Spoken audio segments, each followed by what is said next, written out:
پھول الگ اور پتے الگ، تنے الگ. تو یہ تمام کے تمام جو ہیں یہ اللہ تعالیٰ اس بیج کو جب اس نے بنایا تو اس سے پیدا کیا، اور وہی مٹی میں بویا گیا جو بیج ہے، اور جب اس نے وہ پھل دینا شروع کیا، پھول دینے شروع کیے، اور وہی بیج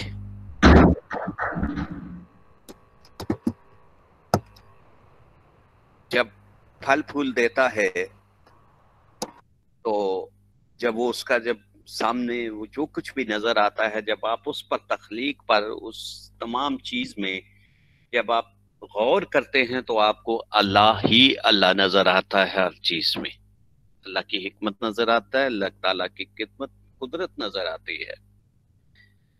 اور اس چیز کا ایک ثبوت نظر آتا ہے کہ ہر چیز میں اللہ ہی اللہ ہے،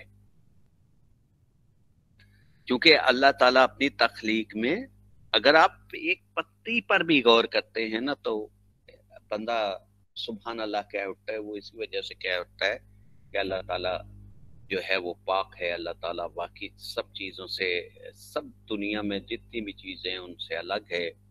وہ اس لیے کہ وہ ہر چیز کو جو قدرتی آپ یہ جتنی بھی ہیں اس نے اتنی مہارت اور اتنی خوبصورتی سے بنایا ہے کہ انسان کی عقل دنگ رہ جاتی ہے. تو اللہ تعالیٰ ہی ہے جو کہ اس نے اس کائنات کو تخلیق کیا ہے، اس میں تمام جتنی بھی چیزیں ہیں اسے پیدا کی ہیں. اور پھر یہ نہیں کہ پیدا کر کے ہر ایک کو مختلف آپ نے اپنے چھوڑ دیا، بلکہ ان کی جس طرح نشو و نما کی ہے کہ ہر چیز اپنے طور پر مکمل ہے. جب آپ ان پر غور کرتے ہیں کوئی ایک باریک سے باریک چیز پر بھی تو وہ آپ کو نظر آتا ہے کہ اللہ تعالیٰ نے اتنی مہارت سے اس کو تخلیق کیا ہے. تو یہ کوئی اور کر ہی نہیں سکتا. اس وقت ہوتا ہے کہ اللہ تعالیٰ کی قدرت کہاں تک ہے، وہاں بھی نہیں ہے جہاں ہماری عقل بھی نہیں پہنچ سکتی، ایسی جگہ تک ہے اللہ تعالیٰ کی قدرت. تو ہر چیز میں جب آپ غور کرتے ہیں تو محسوس ہوتا ہے کہ کہیں کوئی تو ہے جو نظام ہستی چلا رہا ہے، اور وہی خدا ہے. اور اگر آپ مزید اس پر کو دیکھتے ہیں تو اگر آپ کے وہ چونکہ شاعر نے کہا ہے کہ باغباں بھی اللہ تعالیٰ ہے.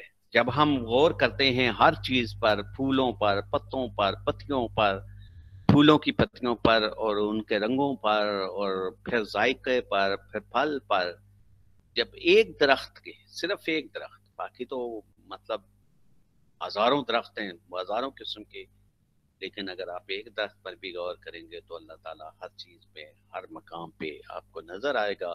پھر آپ کہیں گے کہ نہیں یار، ان سب چیزوں کے پیچھے کوئی تو ہے، اور وہ کوئی جو ہے وہی ہے جو باغباں ہے، جس نے یہ سارے کا سارا باغ لگایا ہے. تو رنگ تیرا چمن میں بو تیری، خوب دیکھا تو باغباں تو ہے. یعنی کہ ہم نے جب غور کیا تو ہمیں پتا چلا کہ اس کو بنانے والا، سنوارنے والا، سجانے والا، لگانے والا، پروان چڑھانے والا، تخلیق کرنے والا، ہر ایک جو ہے وہ اللہ تعالیٰ ہے. اور یہ فطرت کے جلوے جو کچھ بھی نظر آتے ہیں یہ انسان کے وہم و گمان سے بھی باہر ہیں. اور لیکن یہ ہوتا ہے کہ جب آپ ان پر ذرا سا آپ کی عقل میں ایک شعور میں کوئی چیز آ جاتی ہے تو آپ کے اندر ایک چیز اور آتی ہے، اور وہ ہے اللہ پر پختہ یقین. اللہ کے ہونے کا آپ کو جو آپ اس کو بن دیکھیں ایمان لے آئے ہیں، آپ کو یہ یقین ہو جاتا ہے کہ نہیں، جو ہم نے اگر دیکھا نہیں ہے لیکن وہ ہے تو صحیح موجود ہے، وہ موجود ہے، اور ہم اس کے بارے میں قسم کھانے کو تیار ہیں کہ وہ موجود ہے. یقین ہے ہمیں. وہ اسی طرح ہے کہ جب آپ غور کرتے ہیں اللہ تعالیٰ کی چھوٹی سے چھوٹی چیز پر بھی غور کرتے ہیں تو اللہ تعالیٰ آپ کو کہیں نہ کہیں نظر آتا ہے. اسی وجہ سے جب کہیں کوئی خوبصورت چیز دیکھی جاتی ہے تو انسان کہتا ہے سبحان اللہ، کہ واہ اللہ ہی کی ذات ہے جو پاک پاک ہے، اور وہی ہے جو اسے بنا سکتی ہے. تو یہ اللہ تعالیٰ، اور وہ ایک شعر ہے نا کہ اگر آپ غور کریں، حسن ہی حسن جلوے ہی جلوے، صرف احساس کی ضرورت ہے. اللہ تعالیٰ تو حسن ہی حسن جلوے ہی جلوے، صرف احساس کی ضرورت ہے. تو اس اب اگلا شعر ہم پڑھتے ہیں. محرم راز تو بہت ہے امیر، جس کو کہتے ہیں رازداں تو ہے. محرم راز کا مطلب ہوتا ہے راز کو جاننے والا، راز کو پہچاننے والا، آپ کا رازدان. لیکن رازدان اور راز جاننے والے میں فرق ہوتا ہے. رازدان وہ ہوتا ہے جو آپ کا راز کو راز رکھتا ہے، اور محرم راز وہ ہوتا ہے جو کہ راز جانتا ہے.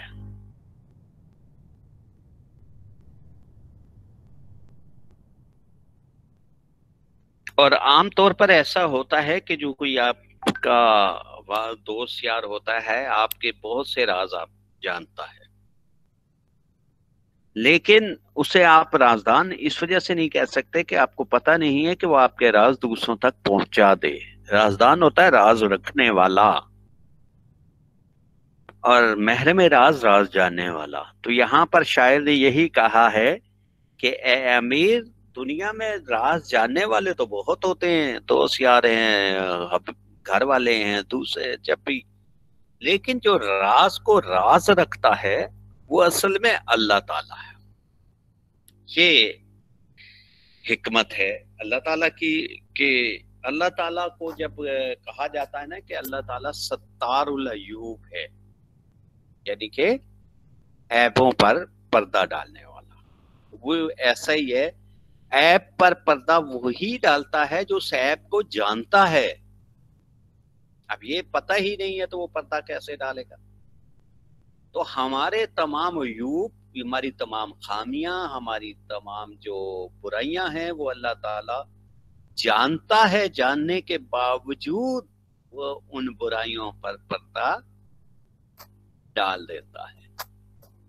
تو اس لیے اللہ تعالیٰ بالکل سر صفت ہے ستار العیوب. اللہ تعالیٰ جب آپ وہی ہے جو آپ کو تنہائی میں بھی دیکھتا ہے. تو بات یہ ہو رہی تھی کہ محرم راز تو بہت ہیں امیر، جس کو کہتے ہیں رازداں تو ہے. تو اللہ تعالیٰ ہی ہے جو ہمارے رازوں کو جانتا ہے، ہمارے عیبوں کو جانتا ہے، ہماری تمام برائیوں کو جانتا ہے، ہمارے تمام جتنی بھی خامیاں ہیں ہمارے اندر وہ جانتا ہے، لیکن اس کے باوجود، جاننے کے باوجود ان پر پردہ ڈال دیتا ہے. اور یہ ستار العیوب ہونا ایک بہت لکی کا وصف ہے، خاصیت ہے، توصیف آپ کہہ سکتے ہیں. کیونکہ اگر وہ راز کھولنا شروع کر دیتا تو پھر ہر شخص، جو اتنے بڑے بڑے لوگ ہیں، جتنے بڑے اپنے آپ کو عالم فاضل کہتے ہیں، ہر شخص ننگا ہوتا ہے. اور یہاں یہی اللہ تعالیٰ جو ہے وہ، اب دیکھیں آپ کے دوست پر کوئی مشکل ایسا ہوتا ہے کہ آپ کا بڑا اچھا دوست ہے، لیکن کوئی دوسرا آپ کے دوست کی کے سامنے آپ کی تعریف کر دے تو آپ کا دوست خود ہی نہ اس کو تم اتنا اچھا سمجھتے ہو، اتنا اچھا بھی نہیں، مجھے پتا ہے نا، میں اس کا دوست ہوں. فوراً ایسی باتیں گھڑ لیتے ہیں کہ جو ہوتی بھی نہیں ہیں کئی بار تو. لیکن کئی بار وہ جو آپ کے راز ہیں وہ آپ کھولنا شروع کر دیتے ہیں، اس وجہ سے کہہ جاتے ہیں کہ یار مجھے پتا ہے، تم زیادہ نہ اس کی تعریف کرو. اللہ تعالیٰ کو یہ نہیں ہوتا. اللہ تعالیٰ تو آپ کا بڑا اچھا دوست ہے، وہ آپ کے راز کو راز رکھتا ہے. راز رکھنے والی ذات اللہ ہی کی ہے، اس کے سوا تو کوئی ہے بھی نہیں. اور جس قدر وہ جانتا ہے دنیا میں کوئی بھی نہیں جان سکتا. اب ماں بیٹے کے بہت قریب ہوتی ہے، بچے کے، لیکن ماں بھی وہ چیز نہیں جانتی کئی بات.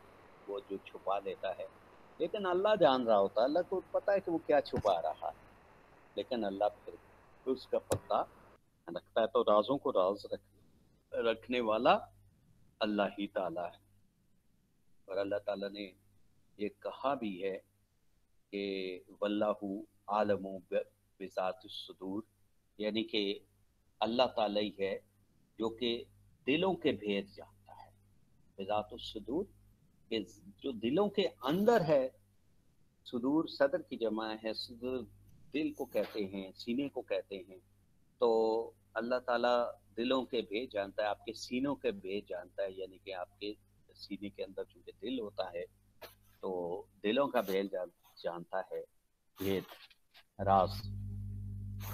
تو اللہ کو تو خبر ہے سب کے سب، اور آپ جو سوچ رہے ہیں وہ اس کی بھی خبر ہے۔